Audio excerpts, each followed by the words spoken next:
नमस्कार, सुप्रभातम। इस विशेष कार्यक्रम में आप सभी का स्वागत है, जिसमें हम आपके लिए लेकर आते हैं भारतीय ज्ञान परंपरा, योग, स्वास्थ्य और भारतीय संस्कृति की झलक। मैं हूं लता वशिष्ठ और कार्यक्रम की करते हैं शुरुआत।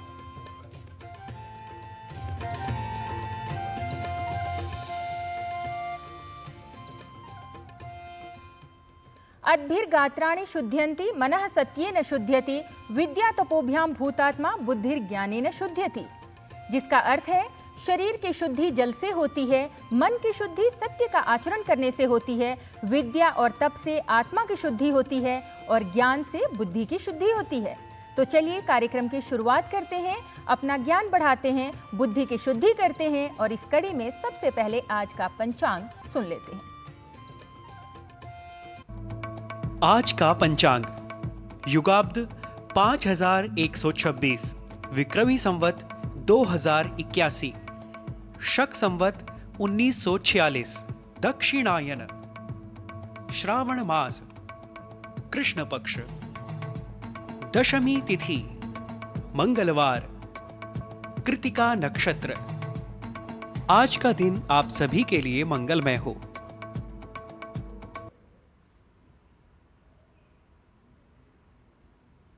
पंचांग के बाद अब आइए कुछ नीति की बातें करते हैं।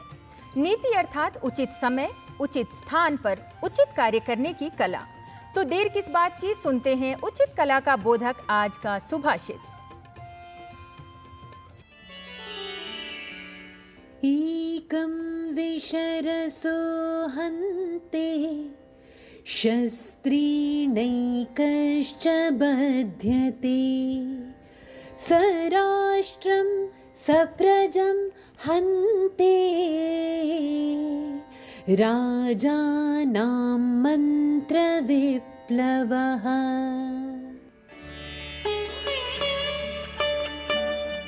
विष का रस एक को ही मारता है, शस्त्र से भी एक का ही वध होता है, किंतु मंत्रणा का प्रकाशित होना राष्ट्र और प्रजा के साथ ही राजा का भी विनाश कर डालता है।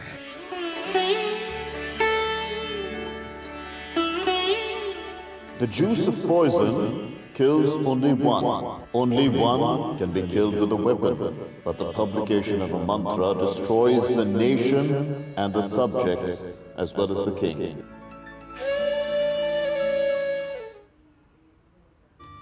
सुभाषित से प्राप्त ज्ञान को आगे बढ़ाते हैं और अब बात भारतीय ज्ञान परंपरा की करते हैं।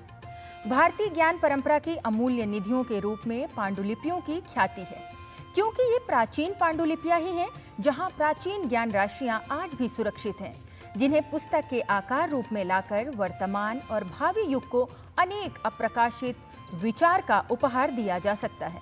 और इसके लिए कई संस्थाएं प्रयासरत भी हैं। उन्हीं संस्थाओं में से एक की जानकारी हमारे सहयोगी नारायण दत्त मिश्र प्रस्तुत कर रहे हैं इस विशेष रिपोर्ट के माध्यम से।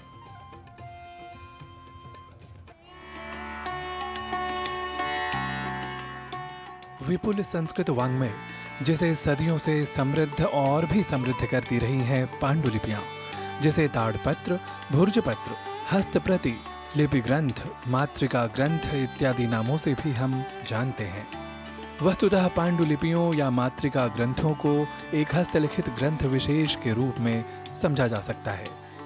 इन पांडुलिपियों या मातृका ग्रंथों का मुख्य उद्देश्य निस्संदेह भारतीय ज्ञान की अति प्राचीन परंपरा का संरक्षण है, जिनके संरक्षण के लिए आज के प्रविधिपरक युग में विशिष्ट उपकरणों और अपेक्षित कौशल के साथ साथ वर्तमान और भावी युग को ज्ञान राशि प्रदान करने के उदात्त लक्ष्य को प्राप्त करने की भी उत्कट इच्छा अपेक्षित होती है।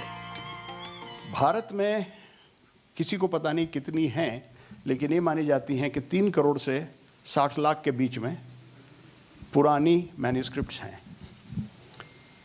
सेंट्रल एस्टिमेट अलग अलग जो अथॉरिटीज़ ने किया है उसका 1 करोड़ करीब आता है। इन्हीं लाखों पांडुलिपियों के संरक्षण हेतु राष्ट्रीय पांडुलिपि मिशन जैसी कई संस्थाएं तत्पर दिखती हैं और इन्हीं संस्थाओं के बीच राजस्थान के उदयपुर की एक बहुउद्देशीय संस्था धरोहर अपने आप में अत्यंत विशेष है।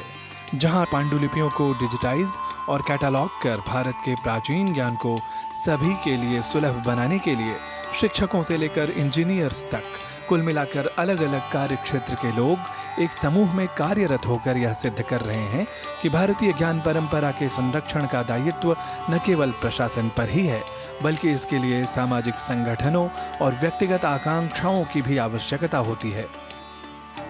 धरोहर ने पिछले 4 साल पहले 2019 में ये तय किया कि इनमें से 25 लाख का कैटलॉगिंग हम करेंगे। तो ये काम 2019 की जुलाई में शुरू हुआ।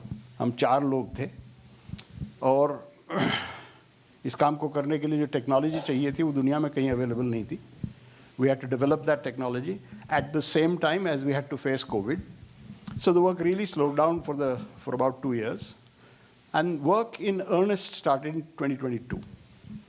That was based on entirely a computer system which our team designed, and it was based on one visionary institution, the Vedic Sanshodhan Mandal in Pune, who said, use us as a pilot body.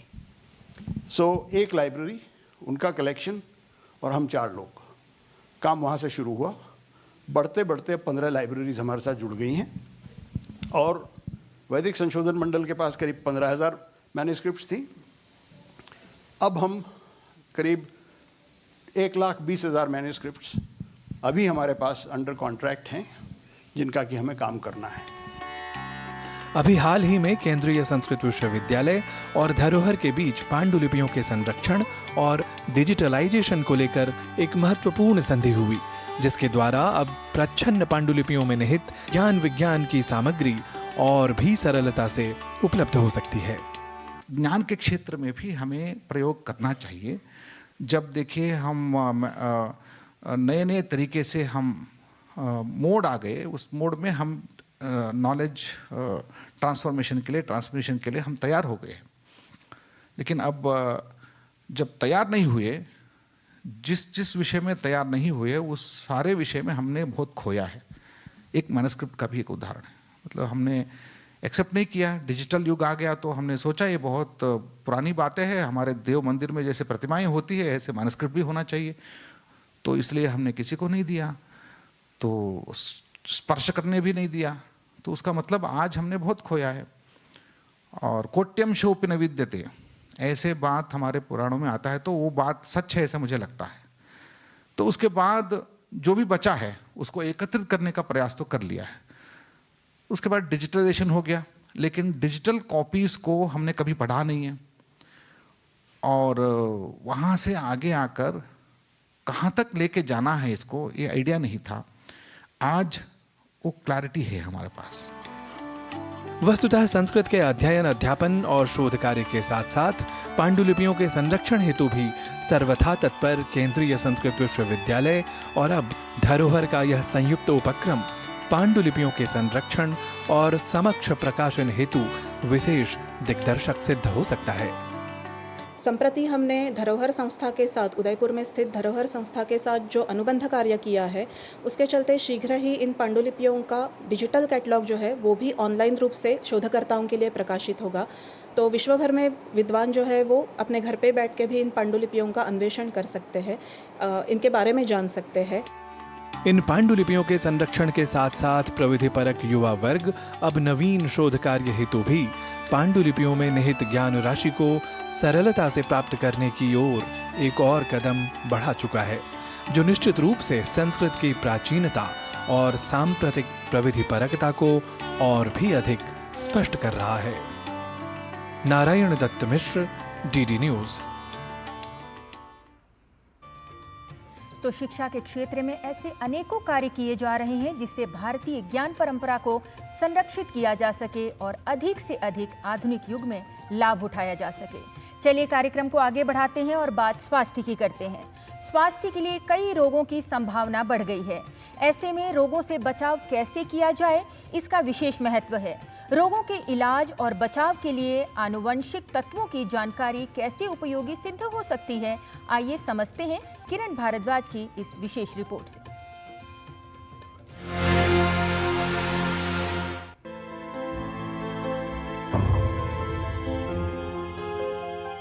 Genome sequencing यानी किसी सजीव या कोशिका में स्थित पूर्ण gene समुच्चय की विस्तृत जानकारी।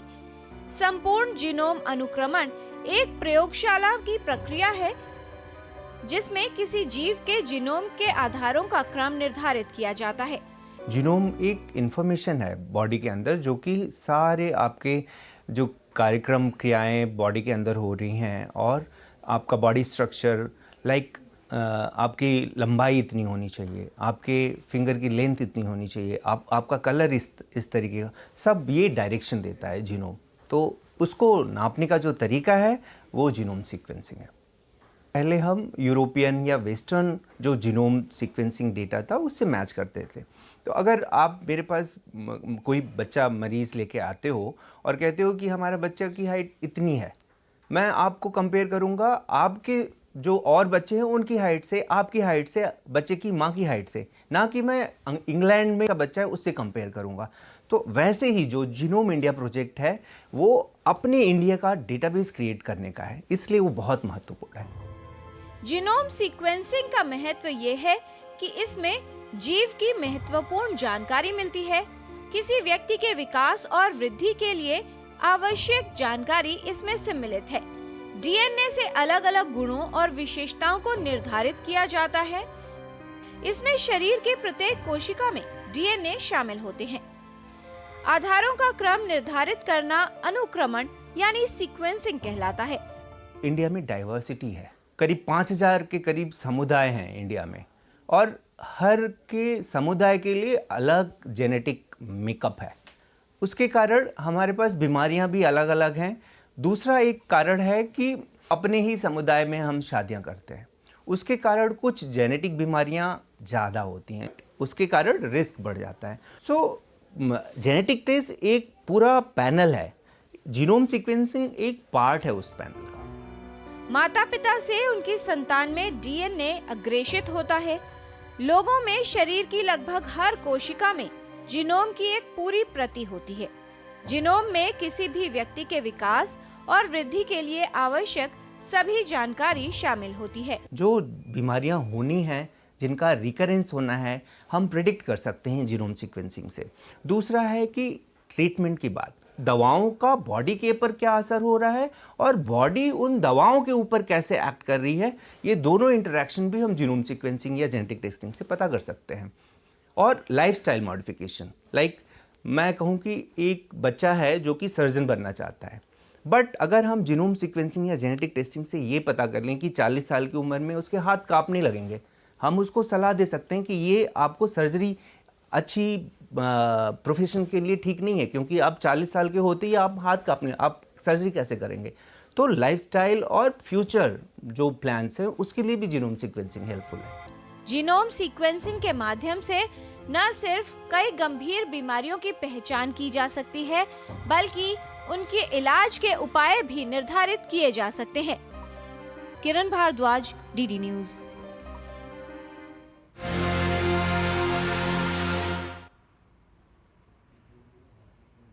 तो जागरूकता आवश्यक है, जागरूक रहिए और स्वास्थ्य का ध्यान रखिए। अभी कार्यक्रम में लेते हैं एक विराम, ब्रेक के बाद पुनः मिलेंगे, आप कहीं मत जाइएगा।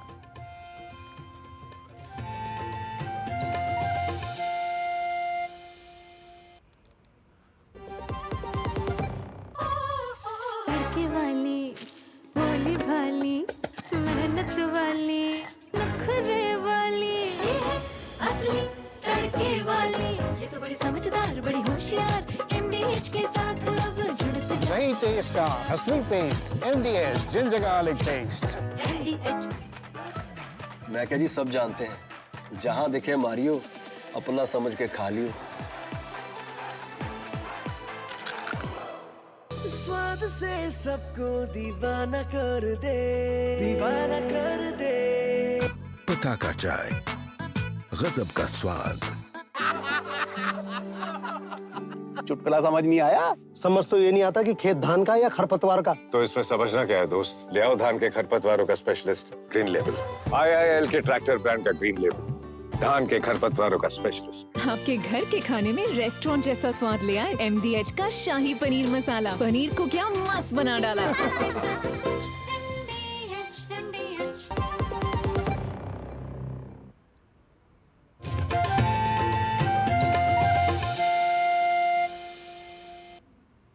ब्रेक के बाद पुनः आपका स्वागत है। ब्रेक से पहले हमने बात की आधुनिक चिकित्सा पद्धति के द्वारा शारीरिक उपचार और उससे प्राप्त होने वाले स्वास्थ्य लाभ की, जिसका हम सभी को ध्यान रखना चाहिए। अब भारतीय ज्ञान परंपरा में बताए गए स्वास्थ्य लाभ के बारे में जानते हैं और कुछ योगिक क्रियाएं सीख लेते हैं। नमस्ते, मेरा नाम अवनी सत्रा। आज हम करेंगे चेहरे के लिए योग। आज हम सीखेंगे एक यौगिक टेक्निक जिसका नाम है कपालभाति, जो आपके चेहरे के फेशियल मसल्स को टोन अप करने में हेल्प करेगा। इसमें 6 एक्सरसाइजेज है। एक कंफर्टेबल पोजीशन में बैठ जाइए। उसके बाद हमारी पहली एक्सरसाइज है, अंगूठे को दोनों टेम्पल्स की तरफ रखें और चारों उंगलियों से मसाज करें। हमारी दूसरी एक्सरसाइज है, आंखों के आसपास के एरिया में क्लॉकवाइज और एंटी क्लॉकवाइज मसाज करें। Clockwise and anti clockwise, clockwise and anti clockwise, and relax. हमारी तीसरी एक्सरसाइज है, धीरे से अपने आईब्रोज को पिंच करें। ईच एंड एवरी एक्सरसाइज को 10 राउंड्स के लिए रिपीट करना है।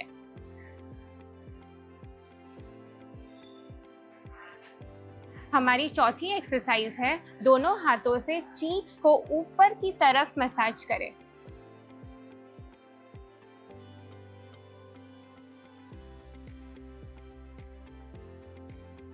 हमारी पांचवी एक्सरसाइज है, इंडेक्स फिंगर और मिडिल फिंगर को लेके फेस के साइड में और कानों के पीछे मसाज करें।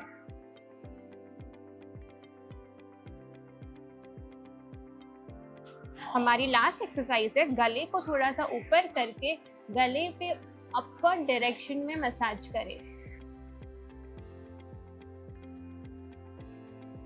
लास्ट में हम फिंगर टिप्स के हेल्प से पूरे फेस पे टैपिंग करेंगे और फेशियल मसल्स को अच्छे से रिलैक्स करेंगे।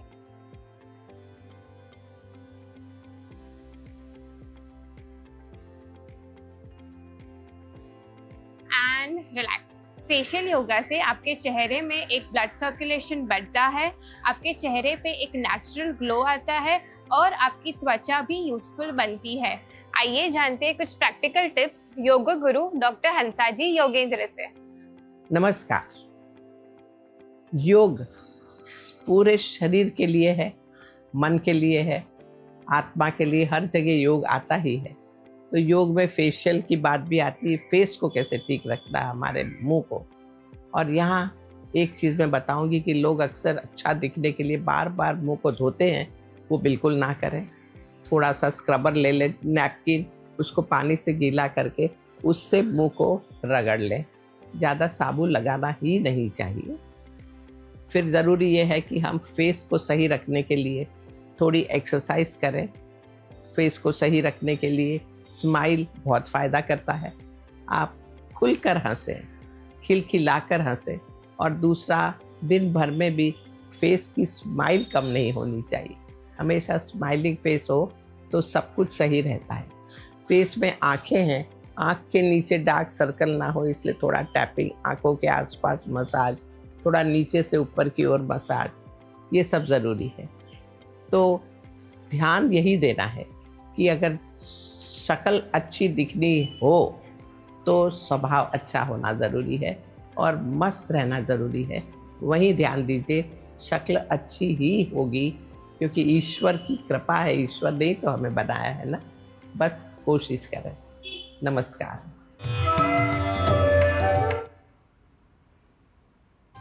और चलिए, सुप्रभातम कार्यक्रम में समय हो चला है एक और अल्प विराम का। जल्द लौटेंगे, आप देखते रहिए डीडी न्यूज़।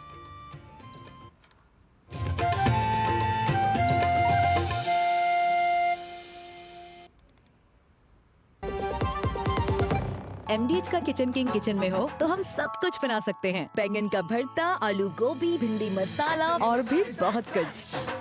MDH। ऐसा कौन सा खजाना हाथ में लगा है? खजाना नहीं, मिशन मिल गया है हम सबकी जीत का। भारत में बना आधुनिक कीटनाशक जिसकी बेजोड़ क्वालिटी से मिले फसल की बेहतरीन पैदावार। IIL के ट्रैक्टर ब्रांड का मिशन है तो जीत पक्की। बात जब पीढ़ियों के लिए बनने वाले घर की हो तो जिम्मेदारी बड़ी हो जाती है। गैलेंट समझता है ये जिम्मेदारी। अब डबल M रिब्स के साथ गैलेंट एडवांस TMT रीबार, निर्माण का रियल हीरो। मुथूट फाइनेंस ने सदियों से आपके भरोसे को कायम रखा है और हमेशा रखेंगे। मुथूट फाइनेंस, सदियों का भरोसा हमेशा के लिए। इंडिया का number 1 most trusted financial services brand. तो गोल्ड लोन के लिए कॉल करें 1-800-313-1212।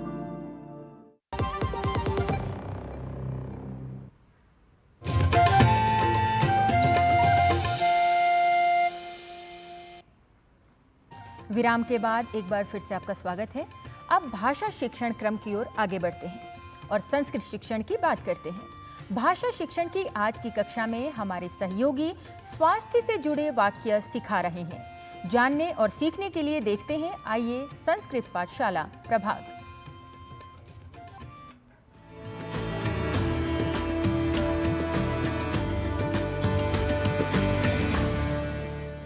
नमो नमः मित्राणि। संस्कृत पाठशाला प्रभागस्य एतस्यां संस्कृत कक्षायां भवतां सर्वेषामपि स्वागतम्। मम नाम गवीशः। संस्कृत कक्षा में आज हम दैनंदिन जीवन में प्रयोग में आने वाले सामान्य वाक्यों को संस्कृत में बोलना सीखेंगे। स्वास्थ्य से जुड़ी बात हो और यदि कहना हो मेरा स्वास्थ्य ठीक नहीं है, तो इसके लिए संस्कृत में हम वाक्य बनाएंगे मम स्वास्थ्यम समीचीनम नास्ति। मम स्वास्थ्यम समीचीनम नास्ति। यदि कहना हो पेट पे बहुत दर्द है, तो इसके लिए संस्कृत में कहेंगे महती उदर वेदना अस्ति। महती उदर वेदना अस्ति। यदि कहना हो सिर दर्द तो अक्सर सताया करता है, तो इसके लिए कहेंगे सामान्यतः शिरोवेदना पीड़यति एव। सामान्यतः शिरोवेदना पीड़यति एव। यदि वाक्य बनाना हो बुखार सा लग रहा है, तो इसके लिए संस्कृत में कहेंगे ज्वरः इव भासते। ज्वरः इव भासते। वाक्य हो मन मचल रहा है, तो कहेंगे मम वमन शंका अस्ति। मम वमन शंका अस्ति। यदि कहना हो डॉक्टर से सलाह लो, तो इसे संस्कृत में कहेंगे चिकित्सकस्य परामर्शं स्वीकुरु। चिकित्सकस्य परामर्शं स्वीकुरु। गला क्यों बंद है, यदि यह वाक्य हो तो इसका संस्कृत बनेगा कंठः किमर्थम अवरुद्धः। कंठः किमर्थम अवरुद्धः। यदि वाक्य हो मैं बहुत थक गया हूं, तो कहेंगे अहम अतीव श्रान्तः अस्मि। अहम अतीव श्रान्तः अस्मि। वाक्य यदि हो उनका स्वास्थ्य कैसा है, तो कहेंगे तस्य स्वास्थ्यम कथम अस्ति, या फिर तस्य आरोग्यम कथम अस्ति। यदि वाक्य हो तबीयत वैसी ही है, तो कहेंगे आरोग्यम यथावत अस्ति। आरोग्यम यथावत अस्ति। आज तबीयत कुछ अच्छी है, तो इसके लिए कहेंगे अद्य आरोग्यम किंचित सम्यक अस्ति। अद्य आरोग्यम किंचित सम्यक अस्ति। सुबह से ही सिर दर्द होने लगता है, यदि यह वाक्य हो तो इसके लिए संस्कृत में बोलेंगे प्रातः कालात् एव शिरोवेदना अनुभूयते। प्रातः कालात् एव शिरोवेदना अनुभूयते। डॉक्टर से कब मिले थे, यदि यह पूछना हो तो संस्कृत में पूछेंगे चिकित्सकम कदा मिलितवान। चिकित्सकम कदा मिलितवान। शरीर में ऊर्जा ही नहीं है, यदि यह वाक्य हो तो कहेंगे शरीरे ऊर्जा एव नास्ति। शरीरे ऊर्जा एव नास्ति। कल तो यह ठीक ही था, यदि यह वाक्य हो तो कहेंगे ह्यः एषः स्वस्थः एव आसीत्। ह्यः एषः स्वस्थः एव आसीत्। कि आज मैं खाना खा सकता हूँ, यदि यह पूछना हो तो संस्कृत में पूछेंगे किम अद्य अहम भोजनम कर्तुम शक्नोमि। किम अद्य अहम भोजनम कर्तुम शक्नोमि। उसे अस्पताल में दाखिल किया है। सः चिकित्सालये प्रवेशितः। सः चिकित्सालये प्रवेशितः। उसे चक्कर से आ रहे हैं। तस्य शिरः भ्रमति इव। तस्य शिरः भ्रमति इव। मित्रों, प्रतिदिन इस प्रकार के कुछ वाक्यों को धीरे धीरे सीखने व नित्य अभ्यास करने से आपका भाषाधिगम बढ़ता जाएगा। ऐसे ही वाक्यों को जानने व अभ्यास करने के लिए संस्कृत पाठशाला से जुड़े रहिए एवं अपनी प्रतिक्रियाएं हमें जनसंचार माध्यमों के द्वारा भेजते रहिए। अस्तु, आज के लिए इतना ही। संस्कृत कक्षायां पुनः मेलिष्यामः। तावत् नमो नमः।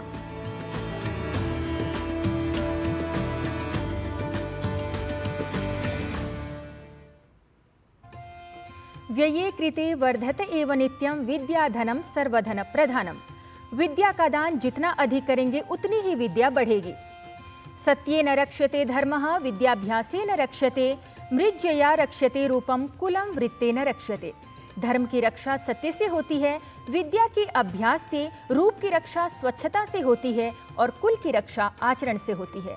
तो सत्य, अभ्यास, स्वच्छता और आचरण को उत्तम बनाने का प्रयास कीजिए।